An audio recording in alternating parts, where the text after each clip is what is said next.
You're watching Forget Being Cool. Do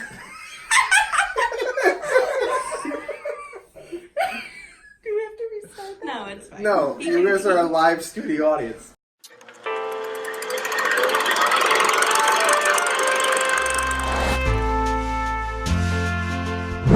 Hi, Dave.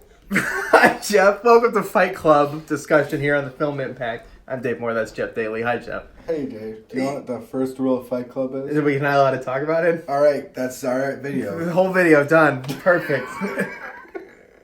You know, Jeff. Yeah. This is the second time I've watched this movie. The okay? second time? This is only the second time, and I wrote a 10-page paper in college about this movie. Yes, a 10-page paper, and I got the whole thing wrong. What do you mean you got the whole thing wrong? I completely didn't understand why, he started to actually realize what had happened. And it's because he, legitimately actually fell asleep. Because of that car accident. What? Yeah, so... What are you talking about? To the people who've never seen Fight Club, right? Hi, you. Hi, listener. Go please and watch Fight Club. It's one of the best movies ever made. This isn't an argument. We make the Film Impact hoping that you guys have seen the movies, not that you've never seen them and you're waiting here for our opinions. Okay, Jeff. Yes. I don't know if he's the movie got a frame or not. No, he's good. What happens is they go on that weird trip with the other two guys about Project Mayhem. They're driving the car down the highway and gets on the opposite lane. Yeah, I'd be freaked out. Right. If I was in the car. Yeah, if you're in the back seat and this guy's yelling at himself about what's going on. Anyway. And the guy's in the passenger seat? I mean, who knows? It doesn't make any sense. If we think about this too much, it doesn't work. Anyway, so he's yelling at himself while he's driving the car in the other lane about how he shouldn't be driving the car in the other lane. Anyway, when he crashes the car and then goes home, he actually falls asleep. It's the insomnia that caused the whole thing in the first place, because remember he was going to the meetings and he couldn't sleep? Yeah. He actually falls asleep that night, for real, actually gets a real night of sleep and wakes up, and then the whole thing that Tyler's not real, actually starts to piece in together. I know. So you're telling me when he started going to all those therapy clubs, Right. and he got a good night's sleep, that was Him preventing his craziness, because he was already insane. He already had insomnia. yeah. What I didn't realize is what course of events led to him realizing that he was Tyler Durden. At what point did he actually become clear of what had happened? And it was because he fell asleep that night after the car thing that made it kind of clear, which led to him figuring out that he was Tyler Durden. But I wrote this whole paper. It was all wrong. Point of this, also, second line in the movie, Jeff. Yeah? Second line of the movie is, I know this because Tyler knows this. Which is a complete giveaway. There are certain shows, there are certain movies that give away the plot of the movie if in the first couple seconds, if you understand that. Right. Have you ever watched The Thing? No, I have not watched the thing. In the beginning of The Thing, there's a guy speaking a foreign language. If you could speak that language, I think it was Norwegian or something, it gave away the entire plot of The Thing. Where the guy says there's a thing out there and it can impersonate other people, and something along the lines of that. Right? It gives along the plot of the movie from the very beginning. Everything about watching Fight Club for the second time Yeah. is the weirdest experience ever. Because every moment that seems a little off now becomes clear. Yeah. Why? It's the little things that change it. Mm-hmm. And it's those moments like that first line of the movie. Now, what parts of Fight Club is where it's actually Tyler there, and it's the narrator, the unnamed protagonist. He's unnamed. Except it says Jack in the description. It's technically I know it's unnamed. Narrator or anything. And what do you think? There's parts in the movie where it's actually Tyler doing stuff, and Jack is just in the background. He thinks he's himself, but he's really nothing. Well, is there?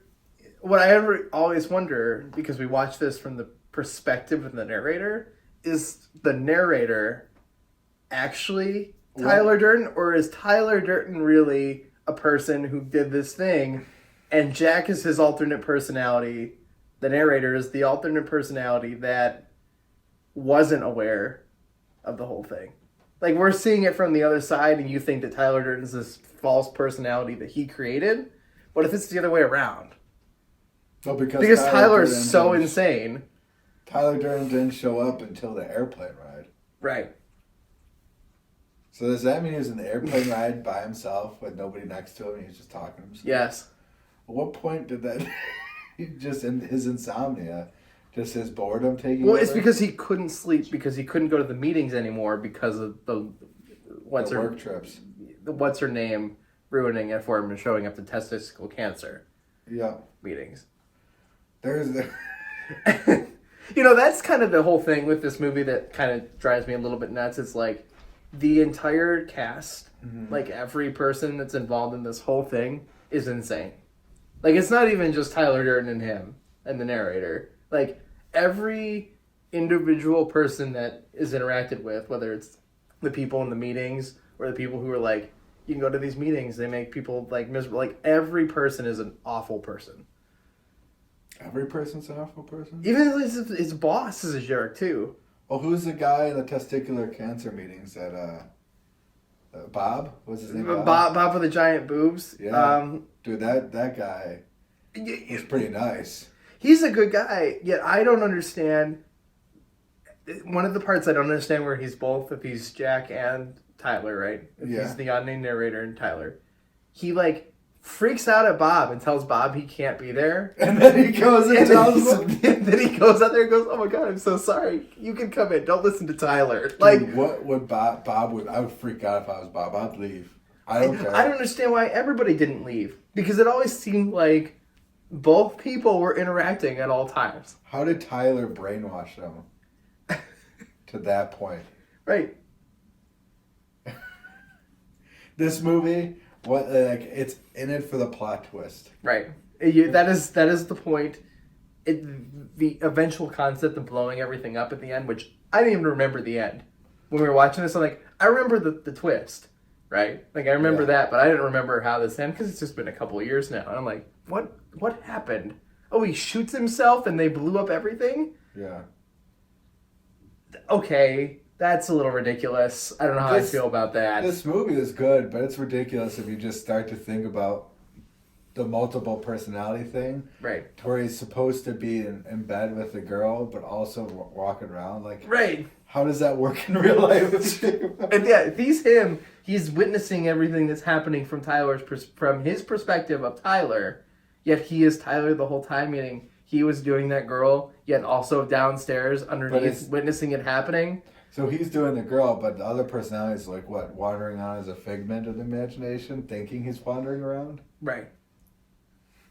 I just want to be in the perspective of him, watching him beat himself up.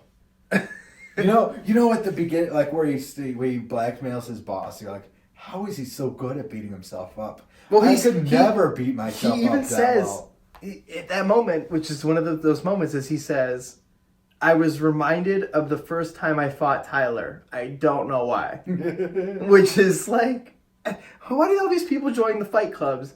They just watched this dude beating himself up and were like, I'll get in on that.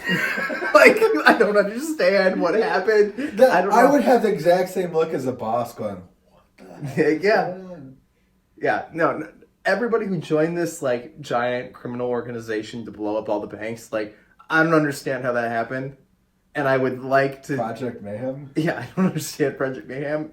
I don't understand how that would work. I guess that movie was in '99, so maybe it's different. But nowadays, as you blew up the buildings, they have the records. They still have servers and stuff. Well, the point was they blew up all the buildings. Just in one city. It's only one city, though. No. It was across the country. Was it? Yeah. Oh, yeah, he did. He flew everywhere. He reset the entire country back to zero. How many buildings were destroyed? Based on what we saw, it's like all of them. Yeah, all of them. At least in the one place, 6 buildings. Right. Anyway, mayhem.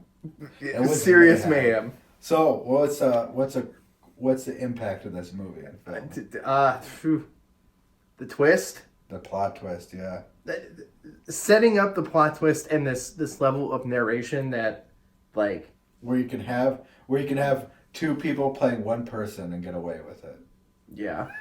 And you can set up a plot twist from the beginning. Yeah. Right? Like, you can lay all the groundwork and make a really intelligent movie, yet at the end, like, it'll only take the really smart people who figure it out at the end, like, what happened. People who say, and this is a pet peeve of mine with this movie, people who say they understood it from the minute they saw the briefcases were the same are liars. No, that's no impossible. one figures it out at that point. No. Not unless you already know. You've run into people with the same stuff as you. Right. There's no one figures this out unless they knew. If like two Hasidic Jews or something were like Hasidic Jewish people walk next to each other and they were wearing the same clothes, they're like, wait a minute. This guy is me. No, it's not the.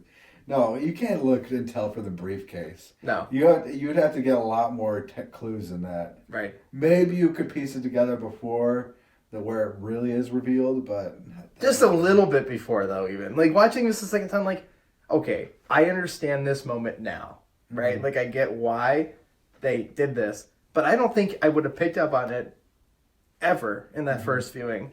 See, usually there's one person playing two people, like Norbit or like Adam Sandler. Those are all bad movies. The real movies are where one person, two people play one person.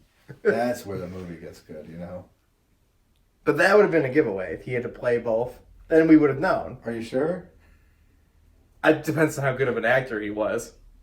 Anyway, this has been The Film Impact. I'm Dave Moore. That's Jeff Daly. Of course, get all our links and the movies we're going to watch upcoming soon on forgetbeingcool.com on the Film Impact page. It's really easy. Just go to forgetbeingcool.com, click the Film Impact button, and it'll take you to all our links, including Jeff's social media that he doesn't use, and my social media that I attempt to use. Thanks for watching, guys. Hit that subscribe button. Are we getting old? Yes, hit that like button. If you're old, hit the like button. I'm talking to you, Serge. If you're young, still hit that like button. For more great discussions, hit that subscribe button or visit forgetbeingcool.com.